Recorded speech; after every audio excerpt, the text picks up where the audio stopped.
Hey everybody, what is going on? This is ASMR Abominations here. At the moment, I'm still not really sure which direction I'm going to take this channel, mostly in terms of the actual video itself. I do enjoy having words on the screen for you guys, but a lot of the time it's also a pain in the ass to get those on there. So I'm going to be experimenting with a bunch of different things these next few videos and seeing what works. Anyway, that's about it for the intro. So let's go ahead and get into today's reading. This is just going to be a one-off little long fan fiction called Miss Frizzle Gets Crunk. Let's do it. Miss Frizzle Gets Crunk. Arnold was 30 minutes late to school, and for good reason. The bus he took, which generally got him there, was in an awful accident.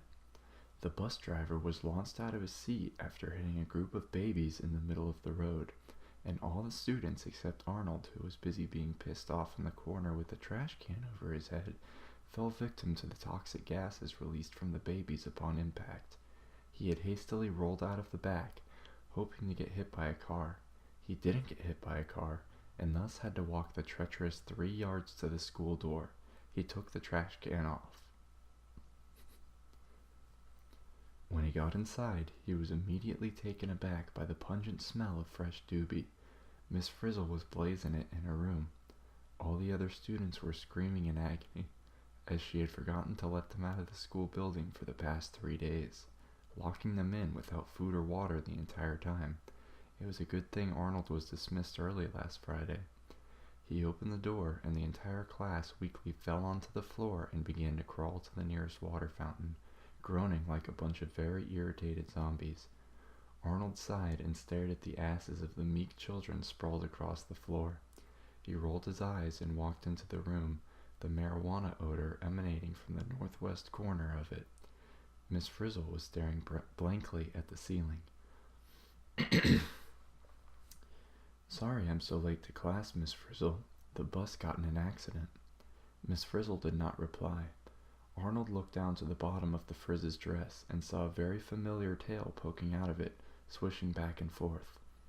Oh, that's just gross.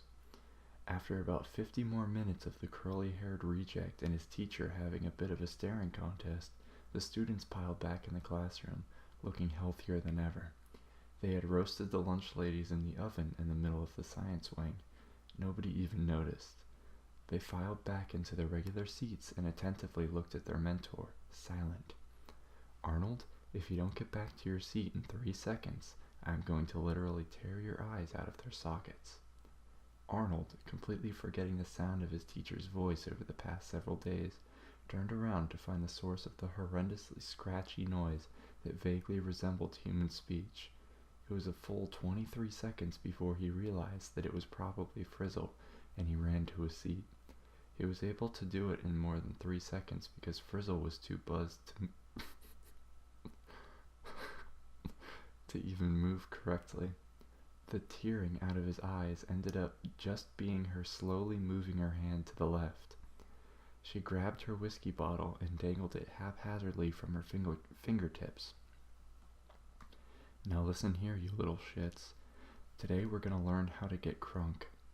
There was a confused murmur amongst the crowd, probably because none of them had ever heard of the word crunk before, except D.A. What the fuck's a crunk? Ralphie asked. D.A., in her bitchy know-it-all fashion, turned around to face him and slammed her leg on his desk, getting mud all over the poor child's face before wailing the definition at him. Everyone unanimously understood with a reassuring, huh. Miss Frizzle took a long swig of her booze. Good job, D.A. Now get your foot off of my fucking desk before I break this bottle over your head. I have to pay for those, you know. D.A. took her foot off the now slimy desk, whimpering and returning to her rightful seat. Okay, I bought us 8 tickets to the Lil Wayne concert next to the school. Since there's only 8, and Liz counts as a person, that leaves 6 of you to come with me, and 2 of you to stay. Arnold, you can keep your ass glued to the chair because I'm sure as hell not going to take your unenthusiastic attitude to Wheezy's perfect stage. Wanda, you're too Asian to understand anything he's going to say. Sound good? The class was undecided. If you all come, I'll kill...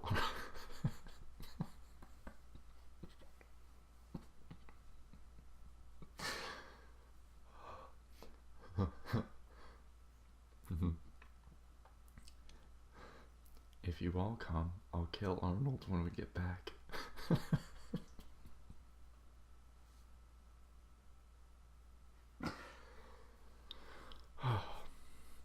If you all come, I'll kill Arnold when we get back.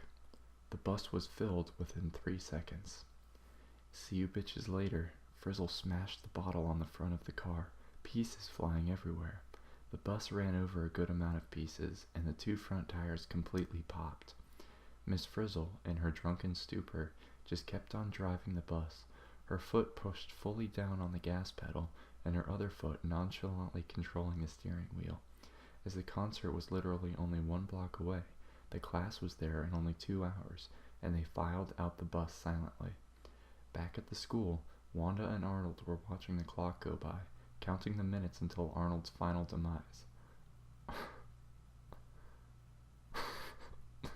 Arnold was an emotional wreck, and was sobbing uncontrollably while Wanda was pooping in the bathroom. Wanda eventually walked out after hearing the crying, bringing with her semi-soiled toilet paper roll to help sop up his tears. Her pants weren't on, but Arnold wasn't wearing any glasses, so she figured he wouldn't notice. She sat down across from him. Arnold, I know life can get you down sometimes, but this is one of those times where you need to man the fuck up and move on with your life. I mean, how many times have you thought you were going to hate a field trip and ended up learning something? Arnold blew his nose into Wanda's hair, mistaking it for a tissue. I know, Wanda. It's just that being around Miss Frizzle intimidates me. I want a woman like her, and she's 43 and married. Not that her husband is alive or anything, but you catch my drift. Wanda grabbed a pair of scissors from the other side of the room near the sink and started cutting the mucus-infused hair off of her head. You know, I bet if you just talked to Miss Frizzle, she'd reconsider. She's drunk as shit anyway, so I doubt she would be too hard on you. She cringed as she accidentally punctured her ear with the scissors. Blood flowed onto the floor. You're right, Wanda. I just need to drown my sorrows first. Thanks for the chocolate, by the way. Arnold lunged for the soiled toilet paper, taking quite the bite out of it. He choked, but thought of his family life to help trigger his gag reflex. At the concert, Miss Frizzle handed out the tickets. You lose these, and you're not getting back on the bus. Are we clear? She kicked the bus to prove her point. The bus did nothing, because it was a bus. Fuck this, you're all boring. I'm gonna go get me some crack. Phoebe, come on, I need your lunch money. Phoebe was dragged along by the torso. At my old school, we never learned how to get crunk. Phoebe, if you say that goddamn punchline one more time, I'm going to turn your ass into gelatin. I've got the vaccine right here. Phoebe quit complaining. Meanwhile, Tim was having trouble finding a seat in the packed stadium. While there looked like an empty seat, there always ended up being a shattered beer bottle, disposed of babies, or worse, porn. He decided to plop his big black butt onto the stairs to the food vendors. Sometimes they dropped a french fry or two, so he could scrounge for food without looking like a deranged homeless woman. About 30 minutes into the concert, people started getting restless. Their precious Wheezy was nowhere to be found, and all the clean water had been gulped down already. For Phoebe, however, this was not a problem. Phoebe had spent her $20 not on lunch, not on crack, but for some cracked, moldy cookies that were dripping with liquid. At this point, she was so famished that when she saw the liquid dripping off of the cookies, she just forked over the 20 right then and there. It was only 20 more minutes before she realized just what the liquid was. She was tripping balls by the time Miss Frizzle bursted out of the porta potty with an old Mexican man, lower parts of her dress torn and covered in fecal matter. Phoebe saw the 3 Miss Frizzles with guns and colored like the American flag, and ran off sideways because the world was spinning. She didn't get far before flipping over face first into the crowd. Ralphie, Liz, D.A., and Carlos found themselves near the front of the stadium. The speakers were broken, loose wires dangling from the ceiling, and a high-pitched squeal was the only thing they could hear other than their own voices. Liz sat on Ralph's fat lap, setting herself in his meaty mounds. Ralphie didn't know much better than to pet her. As he did so, he felt a strange attraction arise. Literally, Liz arose from Ralph's lap and turned around, gazing into Ralphie's dark brown beepers. She gave the green-shirted moron a lick on the cheek and smiled. He blushed as his face got closer to the reptile, and the ringing from the speakers softened as the two finally commenced their perfect kiss. Carlos watched the two go at it before looking directly at D.A. I guess you could say that this predicament is pretty, don't do this, Ralph-worthy. Carlos chortled hysterically before acting upon his words, proceeding to vomit directly onto Dorothy's face, covering her purple sweatshirt with his yellow stomach acid, burning her face to the bone in some areas. The entire stadium, peeved at his antics, shouted Carlos's name, besides D.A., who was busy literally screaming her face off, flesh dripping from her cheeks like a stick of butter in a microwave. Carlos's necrophilia kink kicked in, and he averted his eyes to keep from blushing. To keep his mind off the hot mess in front of him, he did what we always did whenever he felt hot and heavy. I'm gay, I'm gay, I'm gay, I'm gay. He rocked himself back and forth in the fetal position. D.A. paused her screaming to make sure she was hearing more clearly. You're gay? Dude, that's like my favorite sexual orientation. Let's make out. Carlos sniffled up his tears. He could finally do this. He'd been practicing making out with the corpse of his dead dog for eons just for this very reason. His teeth still had rotten meat in them. The Hispanic child stuck out his tongue for the barely breathing blonde bitch to bite on. She ripped it off, but she was hungry anyway, so it really didn't matter in the long run. The two perverts lay in silence, tongues in each other's mouths for a good 3 consecutive hours. Meanwhile, Ralphie and Liz were getting serious, doing despicable things to each other. All that the underage obese child could feel was a barrage of pleasure, pain, and scales, but mostly the last two.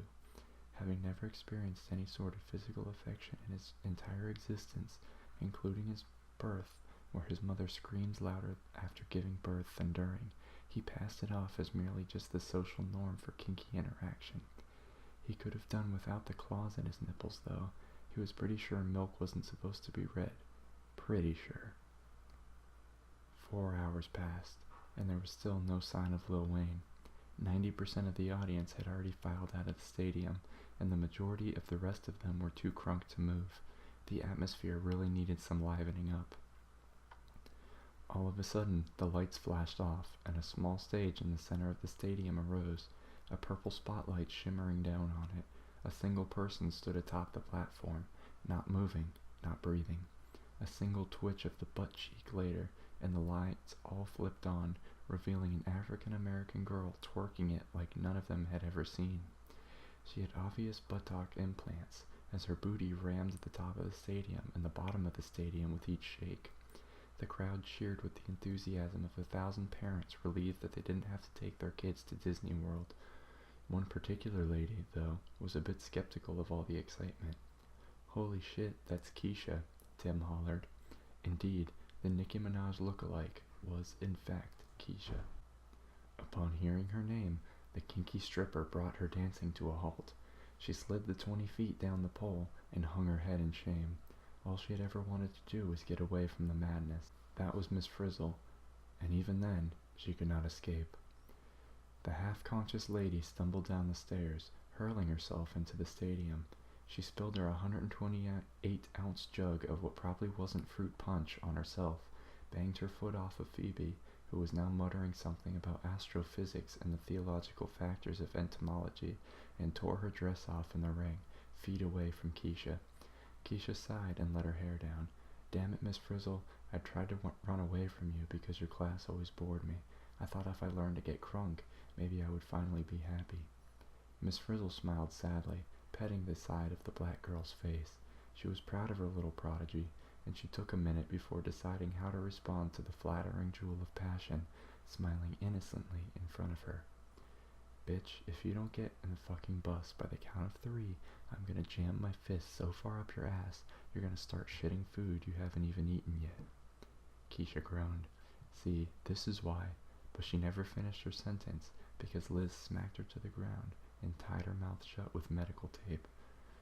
Ralphie handcuffed her hands behind her back using Liz's trusty emergency S&M gear kit, and Carlos rubbed DA's face on her legs, rendering her unable to use her now rotting feet. Keisha rolled her eyes as they dumped her in the back of the bus like they did with Arnold's adult diapers. I was gonna say wheezy, Ralphie grumbled as he took his seat next to Liz, who had jammed her claws into his torn jeans. The entire bus ride back was a conglomeration of angry moans, erotic farts, and Miss Frizzle slamming the bus back and forth to try and knock Keisha out, with no avail. Back at the school, Wanda and Arnold were finishing the touches of his speech to Miss Frizzle when she got back. Arnold was determined to win his spot back in his much-beloved classroom. Now, say what we worked on, Arnold. Wanda gave him a reassuring thumbs up. Miss Frizzle, I know I've been an asshat to you recently about my opinions on your field trips, but I really don't mean it. It's just flirting and shyness, because in truth, I really want to rub my hands up your shirt and motorboat those fine tits of yours. It's hard for me to be nice to people when I always have this raging boner that nobody will let me whip out. I just want to love you, and I hope you'll reconsider mauling me. Wanda gave him a smile. That should win her over. Arnold smiled too. In fact, he puckered his lips together, leaned in, and, hey look, it's the bus. Wanda snapped her head around, breaking Arnold's nose with a fine crack. She wasn't sorry. She grabbed Arnold's penis and pulled him out into the front of the school, waiting for his teacher to arrive, gun in hand. The bus slowly grinded to a halt in front of the school. Miss Frizzle was tired, and she just needed to get up and go to sleep. She stood up and accidentally slammed full speed on the gas pedal, launching the kids into the back of the bus with Keisha. At my school, Phoebe was cut off by the screaming of the class, including Miss Frizzle, who smashed her head into the horn out of sheer annoyance. The class suddenly went silent, as they realized just what they had done. They all leaned their heads out of the shattered windows to take a peek at what they hoped was just going to be a coincidence. Arnold was dead. The entirety of the school burst out of the building, welding piñatas, firecrackers, and complimentary champagne. The battle was finally over. Everybody was crunk.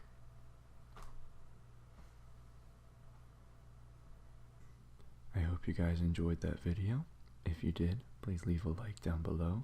Also, subscribe to my channel for more hilarious and awful fanfiction readings. Thank you guys, and have a great sleep. Bye-bye.